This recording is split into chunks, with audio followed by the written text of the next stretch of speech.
Peace and love, everyone. Welcome to another video. This is going to be a short one. I know I say that often and it winds up being longer. However, I'm going to get straight to the point. To prevent molding, we talked about this Sunday on my live chat, and that's the reason why, I'm revisiting this. I do have a video out about what you can do if you do have any type of mold, and you know if you have mold in your hair, you can smell it. You know what mold smells like. You've smelled moldy clothes before. You know when you smell something that doesn't smell good or natural, that there's a problem, and it comes from not allowing your hair to dry properly. It's like wet clothes. You don't leave wet clothes overnight without some type of heat or something drying them, or with them not being outside on the clothesline or whatever, the sun beaming, being able to dry them. You don't just leave wet clothes wet, or if they will tend to, you'll smell them and they'll get moldy. Same thing with our hair. It's wintertime. I don't know what climate you live in. I live in a cold climate. I don't have the opportunity in the wintertime to be able to sit outside and allow my hair to dry with the sun. Just be outside, for a few hours or so and allow my hair to naturally dry, which is what I really choose to. That's the thing. In the wintertime, my hair still has to be clean. It still has to dry. And I have to do what I have to do, right? For those that are new to the channel, yes, I'm a licensed cosmetologist, retired. Been one since 1988. One of the things that I did save from my salon was a hair dryer. I kept the hair dryer because I knew that I would be needing it. So everything else I have like pretty much on my in my storage on my back porch, or I have like some flat irons and stuff in the house because I do flat iron my daughter's hair. However, again, when you are cleansing your hair, whether you're doing water rinse only like I do, which definitely has a lot of benefits. I have water rinse only videos on here. I'll try to link them either up top in the description box or as an end cap at the very end of this video. Also have, I think I said, I also have a video about molding and stuff like that, mildew, mold, all of that. But what you want to do is to continue to make sure that you keep your hair fresh, but make sure that you're drying it. Make sure that your hair is at least 90% dry, I would say, before you lay down. Okay? You don't... The benefits of doing that are so extreme that, I just find it pertinent in making sure you don't want to develop mold. I mean, is it something that can be removed? Yes, it is, but why go through it if you don't have to? Why go through it if you don't have to? It's a horrible smell. I've smelt it before. Definitely on clothes and in someone's hair. Not my own, of course.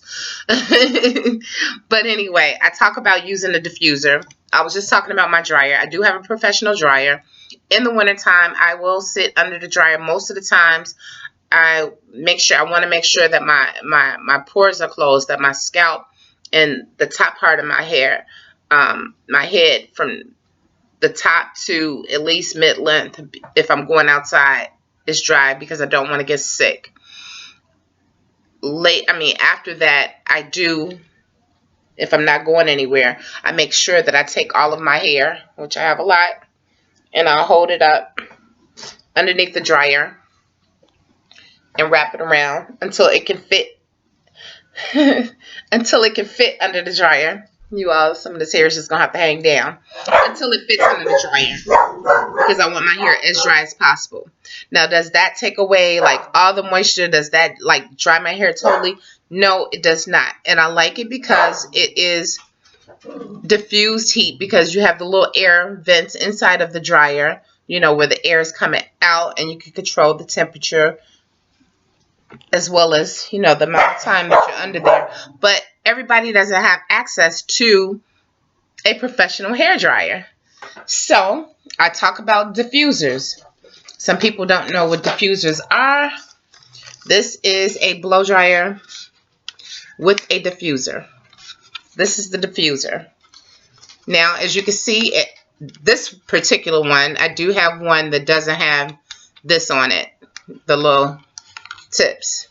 You don't need a diffuser with this. I mean, you don't need to have these on your diffuser to, you know, effectively do what it is that you're trying to do as far as making sure your hair doesn't get molded or whatever. This is something that people use and they go in, you know, but we're not trying to manipulate our hair like that, especially when we're, you know, rocking dreads and stuff. Maybe if you just have natural hair and you just really, you know, want to circulate and massage your scalp as well while you're doing it, go in. But I mean, using this, I could just hold the dryer a certain amount of distance from my hair. I usually try to stay about 6 inches, 4 to 6 inches away. And I just go around and it's diffusing the air. Now, just to show you, do I have an outlet? Oh, I thought I was going to show you. I don't have an outlet. Just so you can hear the difference in what it sounds like when you have the diffuser on. Well, you can feel the air is not concentrated directly. So it's not like, oh, if you have a blow dryer and you just blow drying your hair and you know how it's just a little small circular part at the top. So it's kind of like just hitting a smaller surface. Having the diffuser makes it hit a larger surface, hence that will help you to dry a larger amount of hair in a shorter period of time, and it's less heat being concentrated on the hair shaft while you're using a dryer, you know, because you don't want to apply too much heat or anything to your hair, especially being natural, being freeform, being just wearing locks or whatever it is that you choose to call them. I call them my Natty dreads. We really tend to not want to use a lot of heat on our hair. So the diffuser really works great. I just wanted people to know, you know, the importance of drying your hair. People have asked before, like if I go to sleep with my hair wet, or if I wear a scarf on my head all day or whatever, you know, some type of like scarf like I have on now, will it cause like flat dreads or so? If your hair is wet, there's a great possibility that you can change the shape of your dreads. You can develop flat dreads. Flat dreads are also known to come from people who have, like, I have certain textures in different parts of my hair. As you can see right here, my hair is cylindrical, perfectly cylindrical. However, let's see, here's a flat, because my texture is different. If you have a wavier texture of hair in certain areas, you will notice you will have some flats. Some people have just like a wavier texture of hair, period, all over. There's a YouTuber who has it, and she has flats all over. It's simply beautiful. I don't mind flats. I embrace them. I embrace the difference in my hair all over. However, if it's coming from your hair not properly being dried and you don't want flats, I would suggest that you make sure that your hair is dry, period, just so you can prevent mold and mildew. But, you know, also so you can, if you want your hair to be cylindrical and you don't want flats or whatever, and you don't, you know, want your room smelling crazy because of you're not drying your hair properly, because if it's taking like multiple days for your hair to dry, especially, you know, with my hair being super dense, super long. For those who don't know, my hair reaches, it's braided right now, but it really, when it's all the way down, you can see that it reaches to the top of my knees. Right now, it's just looking like it's rocking right below or right near my thigh area, but it's braided or twisted up a little bit. So it takes a long time for my hair to dry. You know, I just showed you that just so you can see the length and then also notice the density.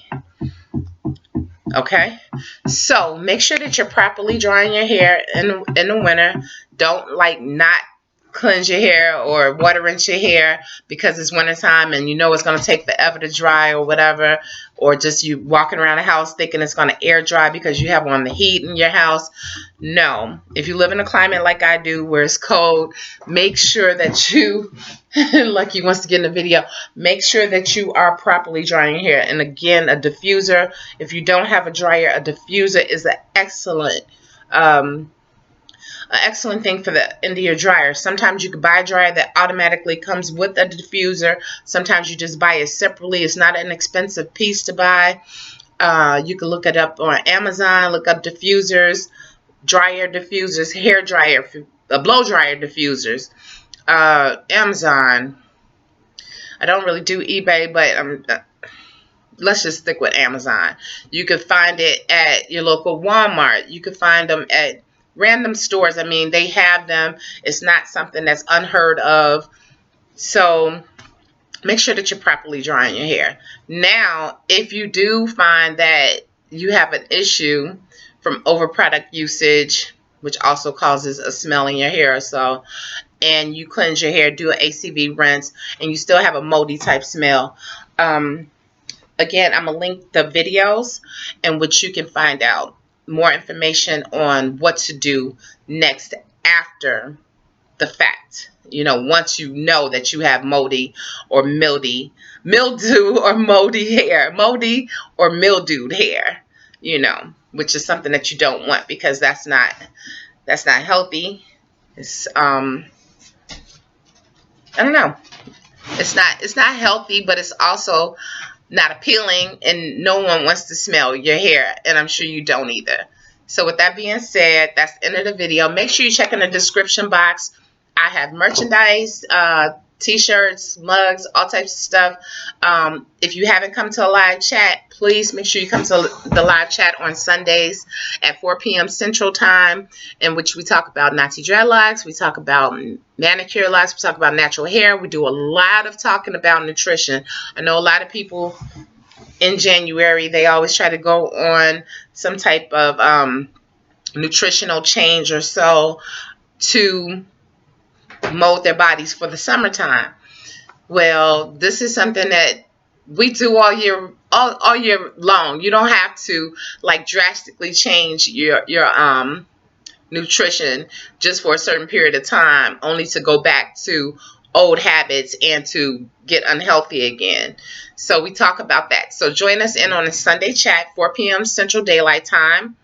And let's see what else. Make sure you thumbs up the video. Make sure you're subscribed. If you subscribe, make sure you go ahead and hit that bell so you'll be notified when I upload my next video. Again, I talk about dreadlocks. I talk about nutrition. I do a little bit of story time, but everything that's conducive to building you up to be a better person. I don't just do story times just for amusement. I do it to show you things that happen to me and hopefully won't happen to you, or things that I've been through, or how people can change, stuff like that, you know. With that being said, thank you so much for watching this video. If you're already subscribed, thanks for rocking with me. Peace and love to you all, and I hope you enjoyed this. Please leave comments down below. If you have any questions, please leave your questions down below. I do answer everyone, especially if you're subscribed. What's so hard in just hitting that red little tag and then hitting the bell next to it? It's nothing to it. Matter of fact, while you're doing it, I'll wait.